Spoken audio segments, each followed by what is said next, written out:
The title of my talk today is The Greatest Decision I'll Ever Make. You all saw that. Anybody that bothers to read the e-blasts when they come out, you probably saw the title of the talk, and you might have thought, wonder what that decision is. What was that? What's that? The greatest decision I'll ever make. It could have said the greatest decision I ever made as well. But for you, I want it to be the greatest decision I'll ever make. And I'm going to ask you to consider that as we go through.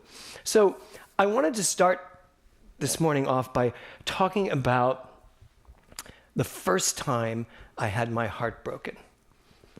Can anyone relate? Do you all remember the first time you had your heart broken? I mean, really broken. Tiffany, no? You never had? Yeah, okay, good. Happy to hear it. So I was 20 at the time, and I had fallen in love for the first time. And I was deeply, deeply in love. And this person was perhaps not as deeply in love with me as I thought, because after a very tumultuous relationship in the beginning, it ended abruptly. And it ended with me being in abject pain and despair. I really could not even think about anything. And I was a young actor in New York. I lived in this studio apartment on 51st Street and 8th, and with a bed and a table. I was a young actor just starting my career, but I had moved there because I had fallen in love. I jump-started my career because I fell in love with someone and turned my life around to follow that heart dream. And I followed him, and I lived there. But I had my own apartment. Well, I was devastated. My heart broke into a billion pieces. I'd never felt that before. I'd felt lost. I'd lost my mother just 2 years prior to that, and that was painful. But this was a different kind of heartbreak.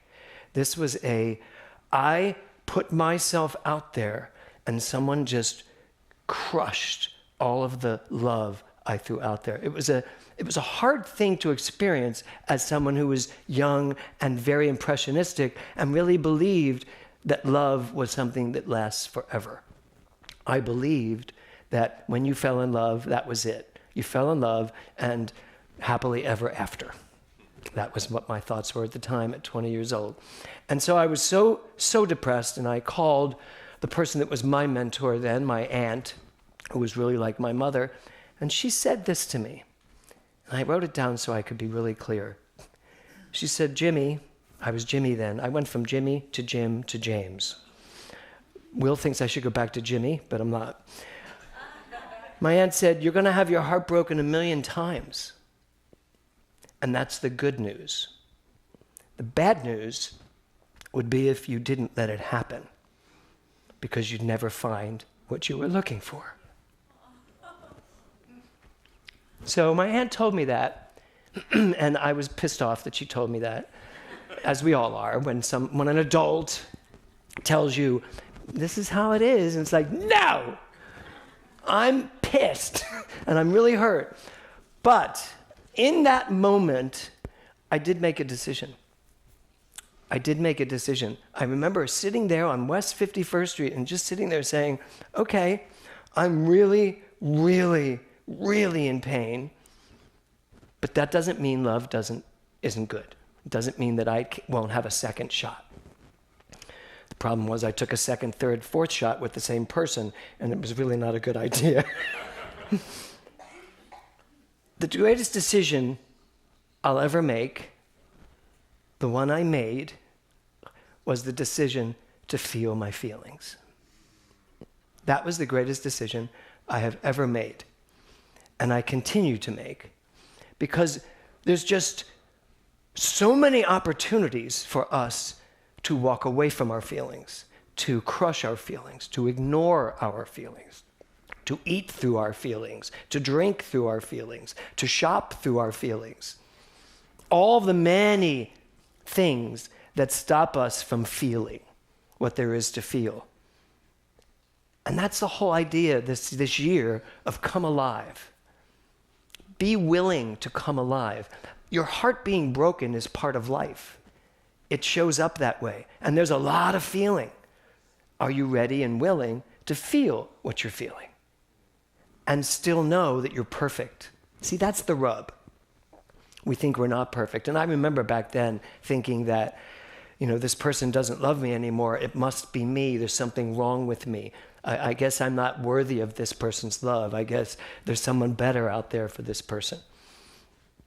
All of that kind of logical thinking, when you really know who you are, when you're really clear in this philosophy about who you are, then you don't compromise. You don't give up on things. You don't run away from what's going on. Even right now, as everything's going on in our city, our state here, it could be very easy to use these fires and the things that we're all experiencing as an excuse to throw away who we are and to become the victims of what's going on. And to see people, I love what Eric said about that, about his little puppy, to see people as victims. I can't see people as victims. I see people going through challenging times, but I'm not going to label you a victim. If you lose your house and all of your memories and all of your things and you're still here alive, I'm not going to see you as a victim. I will see you as someone who's going through a very challenging time. And I will ask you to feel that challenging time. Get whatever help you need. Have us all be a part of the loving experience, but feel what you're feeling. Because these feelings are what makes us alive. When Bobby gets to the end of the show and he's doing this, somebody makes you feel this way, someone who makes you feel that, someone who ruins your sleep and all the negative things. Do all of you have negative things you could say about your partner, possibly your husband or your wife, things that really annoy you about them? Anybody? Kevin could give you a list. Right? I know you didn't raise your hand. You're being really good. Yeah. But yeah, all of those things. But here's the thing. Are we still in it? Are we still willing to be in it, to feel what we feel and know what there is to know in any given situation? So that's the greatest decision I'll ever make. And that's the decision I'm asking us all to make this year in this theme of come alive. To really feel what we're feeling. To speak our truth. Now that doesn't mean we get to be rude or indignant. If you ever hear yourself saying, you made me, you've missed the point. If you're saying, you made me feel like this, you've missed the point. No one makes you feel anything. You choose to react to what's going on. The feelings I'm talking about is not the feelings that Eric makes me feel, because he doesn't make me feel any feelings. I choose the feelings I have based on our interactions. So this year of coming alive is, are you willing to throw all your doors open, be as vulnerable as possible, feel what there is to feel, and know that you're perfect underneath it all? Know that you get to then decide. So,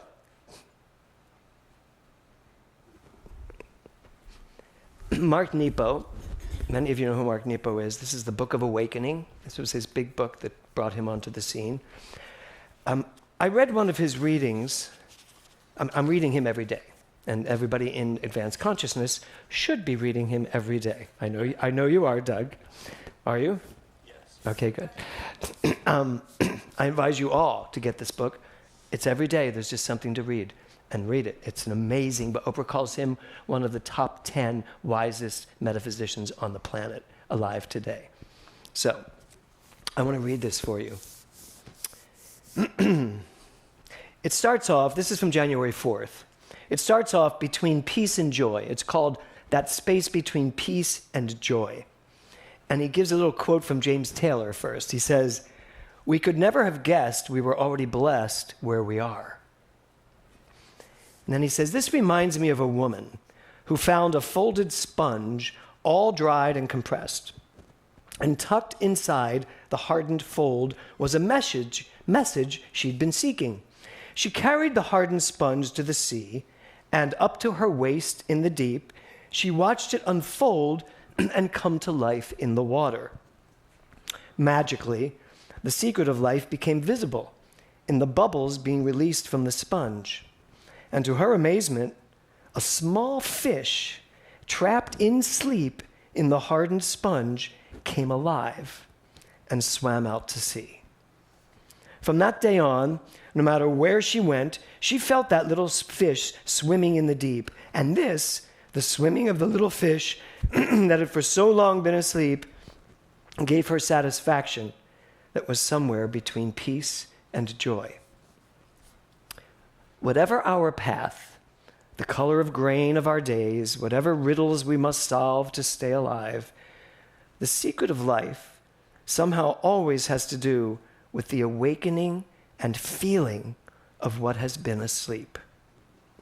Like the sponge, our very hearts beg to unfold in the waters of our experience.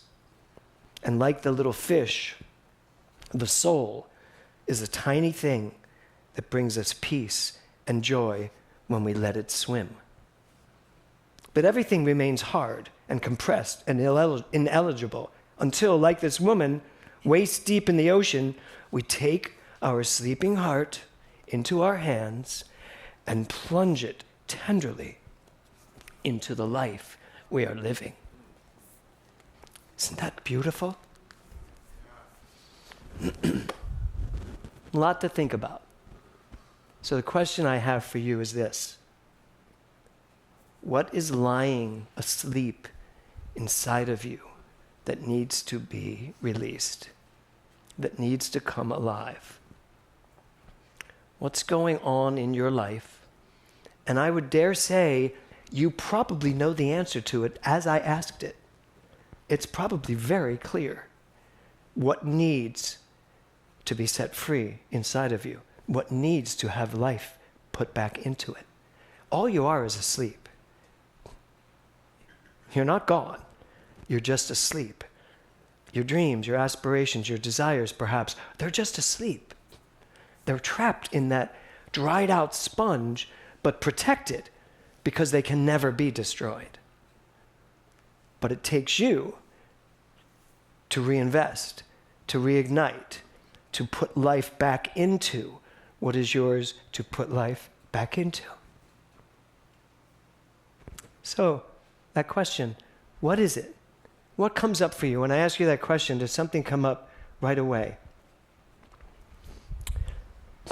In the first few weeks of January, a lot of religious science teachers do the first 4 chapters, which I am not doing this year, because it was written in 1926. I find other things to talk about in 2025. But I do have 2 quotes from that first chapter that I want to add to what we're talking about today. Oh, why did I grab this? You'll do it. Could you give me the next slide, Swan? So this is Ernest Holmes in The Thing Itself. The mind which we discover within us is the mind that governs everything. This is the thing itself. And we should recognize its simplicity. And then he spends 400 pages simplifying it.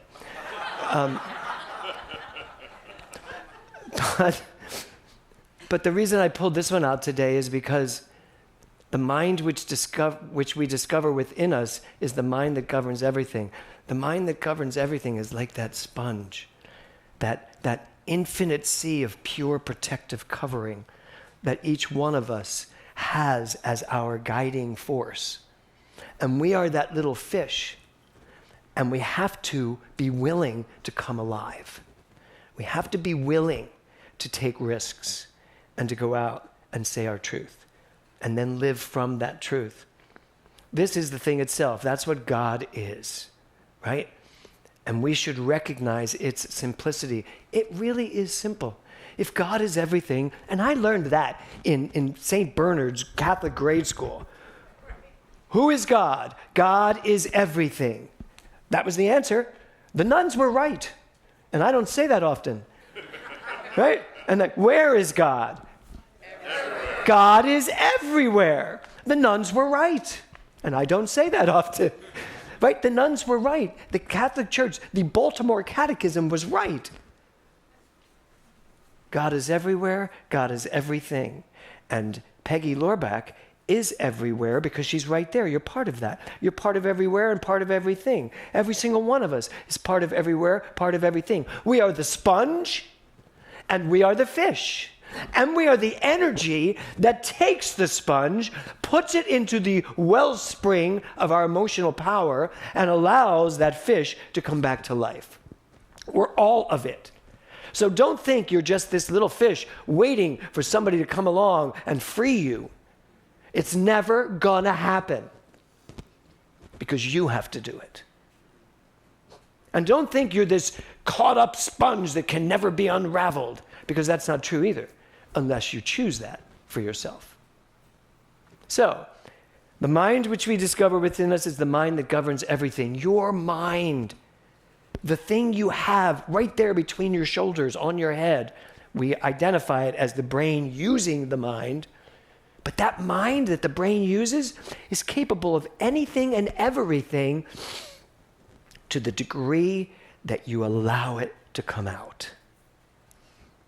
That you come alive to who you are, and what you want. And that's one of the bigger problems, getting truthful with ourselves on what we want. And I know I'm speaking to a lot of people who are in this teaching and have worked really hard to create the lives they want. I'm one of them. But does that mean that there's not perhaps some shadow somewhere in my being that I haven't really looked at yet, that would open up a whole new dimension for me? Probably.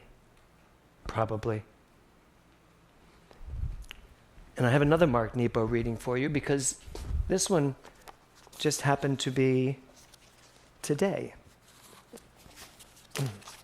January 12th. Oh, wait, before I do this, I have one more slide. Give me the next slide. Individuality must be spontaneous. It can never be automatic. So the idea of coming alive cannot be something that you decide and pragmatically, I'll do this, and this. I'm suggesting that we spend the year tapping in to what wants to move through us and be freaking spontaneous day in and day out. What wants to know me? What wants to animate me? What wants to feel good here? What is fun to do today? Not what I decided last week was fun. Kevin called me on something yesterday. He said, you make all these plans, and when it's time for the plans, you have this feeling of like drudgery. Like, oh, I planned this. And he's so right. And so I got to get better about that. I'm making no more plans. I'm just going to do what comes up. No, kidding. I will get better at that. But our job is can we have fun spontaneously, as opposed to planning for fun? How about just having fun wherever you are, whatever you're doing, no matter what? That was part of Bod's a couple days ago. So here's what he wrote this morning. It's called Seeing into Darkness. And the quote is by Lao Tzu. Seeing into darkness is clarity. This is called practicing eternity. He says, fear gets its power from our not looking at either the fear or what we're afraid of. Remember the attic, the closet door behind which something terrifying waited? And the longer we didn't look, the harder it was to open the door. As a boy, this obsessed me until I would avoid that part of the house completely. But finally, when no one was home, I felt compelled to face the unknown. I stood before the attic door for the longest time, my heart pounding. It took all my small inner boy strength to open it. I waited at the threshold, and nothing happened. I inched my way in and stood in the dark, even longer, until my breathing slowed, and to my surprise, my eyes grew accustomed to the dark. Pretty soon, I was able to explore the old musty boxes and found pictures of my grandfather, my father's father, the only one in my family that I am like. Seeing those pictures opened me to aspects of my spirit. It seems whatever the door, whatever our fear, be it love or truth, or even the prospect of death, we all have this choice again and again, avoiding that part of our house or opening the door and finding out more about ourselves by waiting until what is dark becomes seeable. Isn't that beautiful? That's how I got to wake up this morning, reading that. So allowing what is dark to become seeable. And what he's talking about here is the boogeyman. How many of you grew up with the boogeyman? Remember the boogeyman? Maybe they didn't do that in Bulgaria, but they didn't do that. Ukraine. No, he's from Bulgaria. She's from Ukraine. Yes. So the boogeyman. I can remember on 7127 Charles Street, Northeast Philadelphia, a bunch of row homes, laying in my bed, my brother's next to me, my other brother's on another, my one brother's next to me, the other brother's in another bed on the other side of the room, and I am laying there staring at the door because I fully believed in the boogeyman. And I couldn't get up to turn the light on because I'd convinced myself, because I was raised by a police officer who would often tell us the gory details of what was going on in downtown Philadelphia. Wise parenting tip. I knew that if I went to turn the light on, my hand would be stabbed by the boogeyman. So I was laying in bed, scared to death. And if I talked to my brother, they'd be like, oh, go to sleep. You know, you're such a sissy. Thus, I wrote a whole show called Sissy Boy. The boogeyman. The reason why often we don't come alive is because we're afraid of what's there, what's under there. We're afraid of what's there too. But I think for me right now, I just want to focus on, we're afraid of what's inside of us. And so we create these wonderful shells around our lives to give us seemingly beautiful lives, but that thing that's under there that we never get to is actually the key to the most alive living you'll ever have. Jim Locker would talk about the shadow, but there is stuff inside of each one of us that we're afraid of. And the more we are afraid of looking at it, the scarier it gets. Truly, the scarier it gets. I don't know when I gave up the whole idea of the boogeyman. Probably as I got older, I grew out of it. But preparing this today, I thought, but I might have just traded those boogeymen in for other boogeymen and pushed them way down and became the hero that conquered them. But they're still there, whatever they are. When you look at that scene we did for you in the beginning with Bobby, he comes to the end of the show, that last high note that he sings, being alive, he is begging the universe, find me someone to love, find me someone to wake me up in the middle of the night, find me somebody to care about me, find me somebody even to break my heart. Give me the opportunity to live out loud, everything that comes with it. And that's why that number, by the end of that number, the audience usually just jumps to its feet, because that last, being alive, make me alive, make me confused, mock me with praise, let me be used, vary my days. Let me not be so boring with everything I've prepared for my life. Vary my days. Show me the spontaneity. Because alone is alone, not alive. You have an entire universe out here for you to live in, for you to create in, for you to be a part of. That's what Come Alive in 2025 is all about for me. So you all ready to do that? Yeah. Namaste.